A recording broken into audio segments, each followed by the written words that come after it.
Welcome to our podcast today. Ask Aaron and Ask EJ. This is Coach EJ, the brand. This Coach Aaron, the source.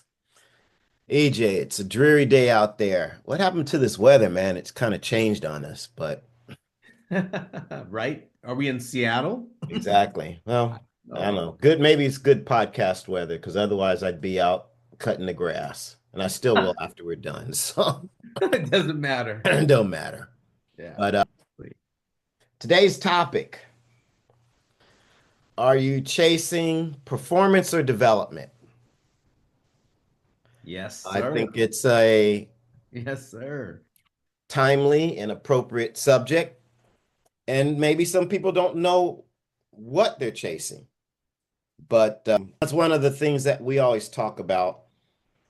And what's the motivation for athletes and parents and why they go through all the machinations they go through of running to this training facility, this practice, Mhm. this team over here, and this team over there. What's the end goal? And why are you doing this? Just on a base level, because a lot of people get caught on that merry-go-round, and I don't even think they know why. Yeah, some do, some don't. But I guess let's talk about what it looks like from our perspective, from our lens, and maybe we can shed some light on how you guys can look at what you're doing with your athlete and where you're trying to go and maybe give you a little bit better focus. Yeah. Any of that makes sense. It makes sense to me, Aaron, a lot. I think about a journey, an athletic career is a journey. And I feel that there needs to be goals and an end goal. And I think what you just said earlier, what's your goal, man? What's your end goal? What's your game at the end of the day? And are you chasing performance or or are you chasing development? And part of the having a plan that you're chasing development to get better, to get to your goal, wherever that goal is. When you're chasing performance, are you like you said, are you jumping from team to team to win a trophy? Or do you just like the satisfaction of just winning for that moment? I believe development is about all these moments put together into this one big collage that has that makes up this great plan at the end of the day. And you and I totally stress development. We like that, because in that you get performance, Yeah, So I'll throw that out there right away since you did mention it earlier, yeah. Aaron. We're going with that. So Yeah, I guess my mind's going all over the place with this, but I'll kind of just give you my knee-jerk thoughts on this, and then I'll parse them out and apologize if I was a bit. But to be honest with you, from my standpoint, hmm there are more people chasing performance than they are chasing development. right. Just from what I see, people come to us because they have a fix me mentality. Work with my kid because they're not running fast enough. Work with hmm my kid because they're not hitting the ball. hmm Work with me because my kid's not getting the ball over the plate or whatever the case may be. And I don't, again, being a late bloomer, I really value the long game. mm And success comes over time.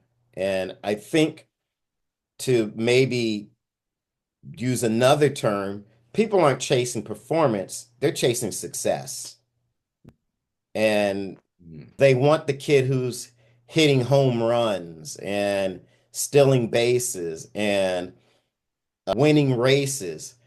And, I get that. And I know that the the end game for competitive sports is to win, and to Right. be successful. But I think if that's all that drives you and there's no joy and appreciation for the road that you're taking to get to that point, to have that success, then you're kind of chasing a ghost in any of those milestones, hitting the home run, stealing the base, whatever, making your free throws is kind of hollow. And so I just think you have to get away from that mindset. One, for the health of your athlete, and two, for the ultimate enjoyment that they should be able to take from the sport. For instance, I just had two calls last week. One kid was probably about 16 years old, and then the other is probably like 12 or 13. They Mhm. both hit their first home runs. Okay. All right. You All know, right. that's Congratulations. that's a long time to wait for your first home run. But it tells you that they had a mindset to stay with it, because I don't Right. know how many kids would still stay with baseball if they hadn't had a home run by the time they're 13 years old, or 16 years old. Let alone. Yeah. So that's the type of athlete I like working with. The ones that are just going to keep going, keep working, keep developing, and as those successes come along the way, they're going to enjoy them, but they're not chasing them. Right. And I just don't see that in most athletes today. And the reason being, again, you get the fix me mentality. Okay, my athlete is slow, I make him faster, and now you don't see him anymore. It's like, well, there's more beyond to do beyond Right. this initial level of success. There's different levels of success. And I just don't think, parents understand that. Yeah. Boy, that's really good talk, Aaron. And I jotted down some things that kind of triggered some thoughts from what you explained. And one of them was this: are we living through our athletes now? Are again chasing success? Are we chasing development? Are some adults living through their athlete and knowing, hey, I know you can do it. I did that. You're going to do that, or I want to see that, instead of saying, hey, the long game's better. Don't worry about that right now. Let's move forward and keep getting better. And that led me to this. Do you know your strengths and weaknesses? And you need to master what you're really good at so people find that attractive. You Hmm. know, it made me kind of bring out that thought process a little bit. You know, you're not a home run hitter, you're a line drive hitter. Why Hmm. are you still hitting the ball in the air? Hit line drives, understand hard ground balls, use your speed, master that part of your game because that's your strength, and that's an attractive thing in our industry in baseball. And why don't you just do that? It's not as attractive than the home run and Right. the glamour and all that, but it's a significant role that type of player plays on a team that makes that team go, you Yeah. know? So I think about that when you said that about development. And then something that you mentioned was the athlete's mentality. What's the mentality of an athlete who just chases success and performance rather than the athlete that chases development? And I hate to throw this name out there again, but I'm going to do it. You've heard me mention this on our podcast before, people. Michael Iakawa. He chased development, and he's highly successful now at the next level, at collegiate baseball because he chased development. Michael was a 5'2", 95, 100-pound kid at 14. And I mean, he had some work to do. And but there's one thing that was really good about Michael was his mentality of I'm persistent, I'm resilient, I'm learning in defeat, not losing in defeat. I'm growing and learning in defeat, and I can pick myself up and keep moving. And that's something that's important in development, Aaron, is that good athletes that have that mentality will do that. and it helps them not only in sport, it helps them in life, man. It just allows them to not be afraid to fail. Right. It allows them to succeed when things aren't right, and that everything's not driven on, I didn't have success today, what's wrong with me? Rather than, hey, yeah, this happened today. I'm gonna learn, I'm gonna grow, and keep on getting better. So when you said that earlier about success, are we chasing success or performance versus development? Those four things came up to me that I thought people out there should really understand and really get a good grasp on if they have a athlete that that's engaged in this whole process, which I hope it is a process, Aaron. I hope it's not a quick fix. Yeah, I just think from the ages of, I don't know, 8, 6 to probably 13 or 14, it should just all be about development. Right. Then your athlete kind of starts to show who they're going to be in those later years. And then you can say, okay, how close are we to being a collegiate athlete, or how far are we being, or are they showing signs of maybe being a professional athlete, but Yeah. it's just, it kind of rubs me the wrong way when I get these calls and my kid is an elite this, they're on an elite that, she's on a select this, and they're 8 years old. It's like, you know what, that roster can change with a My, hundred different names on my any goodness. given day. And those kids, that whole, I don't know, group of kids can totally get churned through in just a matter of 1 to 2 years. Right. And and when you're just like you said, chasing trophies and chasing tournaments and chasing, all these other things at that early an age, I just don't think it really serves the long-term development of the athlete. And they don't learn to sit in things and wait for good things to happen Right. based on the production of the work that they put into it. Yeah. And so it goes back to all the things we talked about. We talked about our podcast on, holding back eighth graders or taking an extra year in high Right. school, Reclassify. all these kind of mechanical things that are out there to try and give your kid an edge. And sometimes, well, I don't say sometimes, but the edge is just doing the work. Oh, well said. Guys, the edge is Well just doing said. the work. Quit looking for Yeah. another piece of equipment, another shoe, another bat, you Right. know, another video, another training regimen. Just do the work.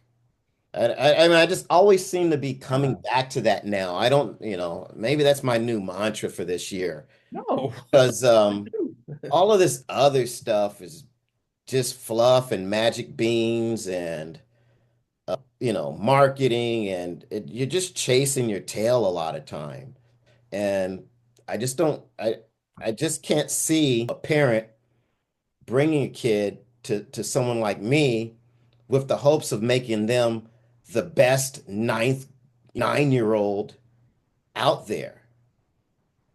No, let's lay the foundation to make him maybe the best 18-year-old when Mhm. when it matters and he's a senior in high school and wants to go to college. Everything up to that point is just a means to an end. It's not this chase for greatness at every level. Yes, you want to be good, you want to be the best. I mean, I was driven by that, but Right. I also knew that I had to develop. So this year I'd be at this level. The next year I'd be at that level. The next year, so by the time I went through all these levels, I was at where I wanted to be.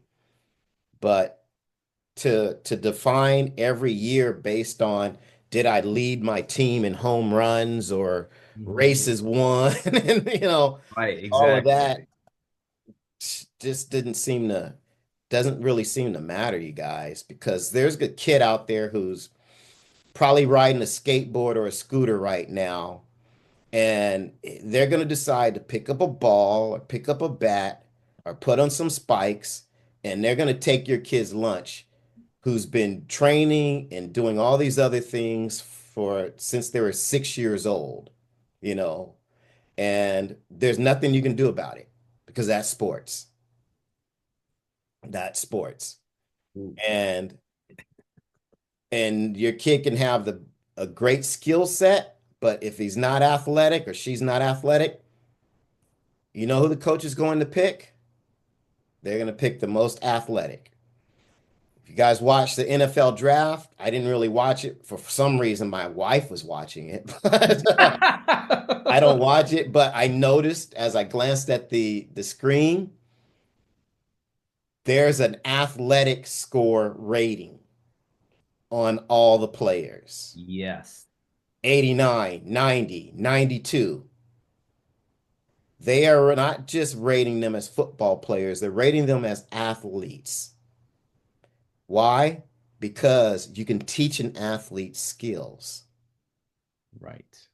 Most of you spend your time working on skills, but you don't develop your athleticism. Oh, preach. How many of your kids are playing Oh, man. soccer and you don't know how to run? How Man. many kids are playing basketball and you don't know how to jump? How many of you kids are playing baseball and you don't know how to throw properly? Or you don't know how to jump rope. Yeah. Most sports come down to run, jump, throw. Yes. If you can't do that, what makes you think just because you go and shoot a basket, shoot baskets for 2 hours with a machine or with some computer or whatever, that's the only thing that's going to make you a better basketball player. Because at some point in time, you're going to get with the same kid who can shoot just as well as you, but who can run circles around you in the gym, who can jump over your head, who can stop on a dime, because either they were born with more athleticism or they worked on developing it. Wow. Wow. I say wow because it's true. It's Yeah, because it's true. I It's see it every day. every And day. Mike Alkawa is a perfect example of a kid who worked on his athleticism and he leapfrogged over Yes. hundreds of other kids. And now he's the dude at his level. Hmm? You know, Well, I tell you, hey, I'm just gonna drop the mic because you said it right there, Aaron. Well said, my friend. That's I hope everyone out there heard that loud and clear from the source. And with that said, that's going to wrap us up today on our podcast, Ask Aaron and Ask EJ. This is Coach EJ, the brand. this is Coach Aaron. We'll see you, or maybe not.